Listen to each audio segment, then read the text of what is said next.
барысында атқарып жатқан еңбектеріңізге шығармашылық табыс тілеймін. Отбасыларыңызға береке, бірлік, мықты денсаулық тілеймін.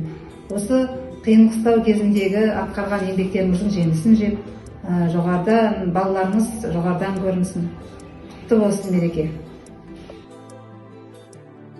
Наурызбай Батыр Құтпанбетұлы атындағы орта мектебінің ұстаздары, сіздерді мерекелеріңізбен шын жүректен құттықтаймыз!